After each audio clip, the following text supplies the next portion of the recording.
Love Me Now by Tory Lanez. After releasing his third album, Memories Don't Die, earlier this year, Tory Lanez is back again with his latest and second album of the year, Love Me Now. With quite a few special guests, does Tory set a new high point for his career, or did he come up short? Here's our honest review of Love Me Now by Tory Lanez. Love Me Now by Tory Lanez. I feel like Tory Lanez has been screaming this his whole career. Yeah. It's just something that he always says, man. This album artwork is the best part of everything. Yeah, this album artwork is fire. Yeah, I really love it. You got Tory in the two corners. Yeah. You got the Muppets, all the different faces on the Muppet. I even like his foot being over top of the heart. Yeah. Like, when I saw the artwork, I was like, yo, that's fire. I hope the album is just as good as the artwork is. Yeah, I really like it. I thought it stood out. Definitely shows like the many faces of Tory, I guess you could say. Yeah, I thought it was cool. Yeah. The flow of this album, man. The flow of this album is auto-tune. That's the flow. Auto-tune and guest appearances. Okay. And if you don't get a guest appearances, look, man, if you heard a Tory Lanez song, you heard the whole album. Yeah.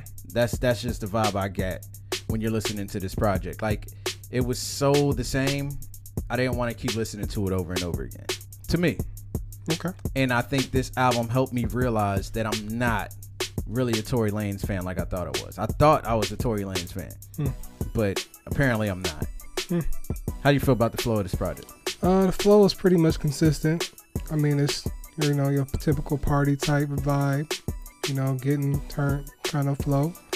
And I mean, really, it's just a whole bunch of collections of sounds where he's wailing and yelling and auto-tune.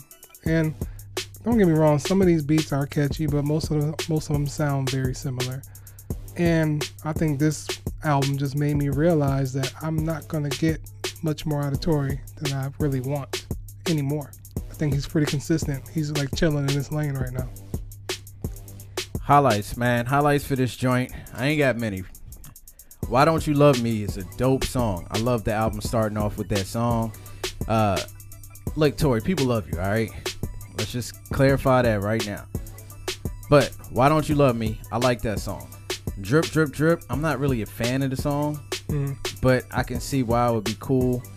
Ferris Wheel is not my cup of tea at all, but I can see this joint going off in the club. Okay. But Keep in Touch with Bryson Tiller, love that joint. I thought that joint was really good. Bryson Tiller brought a different type of energy that wasn't super auto-tuned out, because like even like Ducking My Ex, I felt some type of way when I heard Chris Brown using that much auto-tune. Very disservice. Like it is a lot. Like, and it's not like Chris Brown hasn't used auto-tune before, but it is a lot of auto-tune. Right. And even Swing with PNB Rock and Trey Songz wasn't feeling it. But KJM, the last song on the CD, I thought that song was actually pretty dope too. And Flexible with Chris Brown and Lil Baby, I give that a little bit of dopeness. Like it's got a nice amount of range to it that I feel like this song could work. It's a single. It's got Chris Brown on it. Lil Baby's hot right now too, so I feel like that song could work. But if I had to have any highlights, it's gonna be Why Don't You Love Me, Flexible, and then Keep in Touch with Bryson Tiller and KJM. But you know, that's pretty much just an outro of him kind of like freestyling, or it sounds like he's freestyling. Yeah, if I would be honest, Why Don't You Love Me and Keep in Touch was my only highlights. I feel like Why Don't You Love Me kind of set the tone, but after that it was just kind of the same tone, the whole project. And Keep in Touch just gave me, like you said, a different feel, and I thought it was like different out of the bunch of the rest of the songs in the album. But yeah, those were my only two highlights.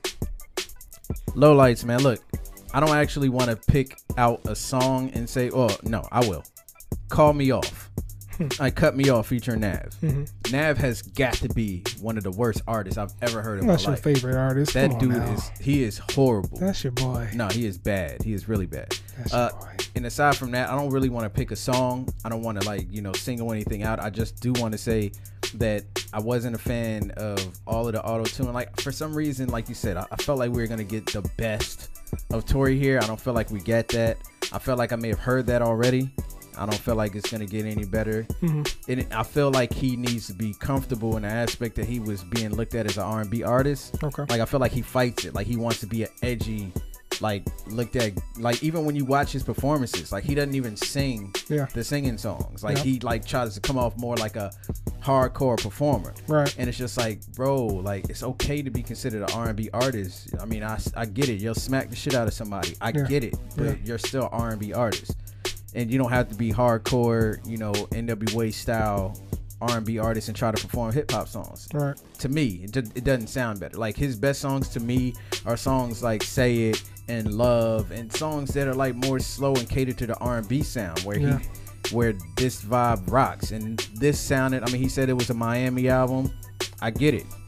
That's the vibe it sounds like, but it's not a good Miami album in my opinion. Like it's not like a Khaled album, or it's not even like a Flo Rida album. And that's no diss to Flo Rida. He makes good music too, but you know, not feeling most of this album. Yeah, well, the lowlights to me are just how the features are handled, and I just kind of feel like, you know, the features were brought down by the tone of each song. Like for example, with Chris Brown and 2 Chainz, like I did not like 2 Chainz on that type of beat. I wasn't really feeling it. Still had me laughing though. Yeah, I just was feeling it. I didn't feel Meek Mill and the auto-tune. I didn't like it at all. Yo, I couldn't tell. I didn't even know it was Meek when he first came. Exactly. And it's just like it did a disservice to them and everything like that. That's why like I appreciated when Bryson Tiller brought something different to it. But then you get back with PNB Rock and Trey Songz, and I'm like, how you do Trey Songz like that? Because that was just a waste. So that's the only thing. I didn't feel like the features really got their time to shine on here. I thought they were underused, and they just had to be, you know, conform to the tone of the nature of the instrumental that was playing, and I just didn't like it. Final thoughts. I don't have a lot. I just want to say I thought I was a Tory Lanez fan. Apparently I'm not. I just want to hear Tory do more R&B and dope sounding music. I'm not a fan of like him trying to impersonate a hip hop artist. I'm not saying he's not versatile enough to do it. I'm just saying I don't think that's the best that Tory Lanez can do.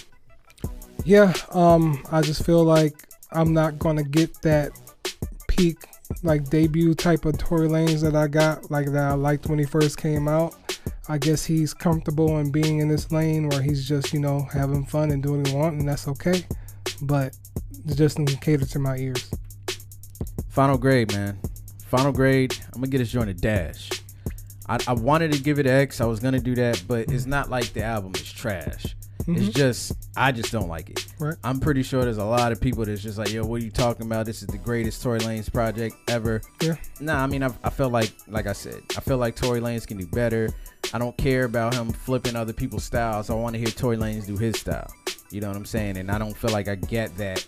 Like, even Keep in Touch, it sounds like a Bryson Tiller song. Yeah.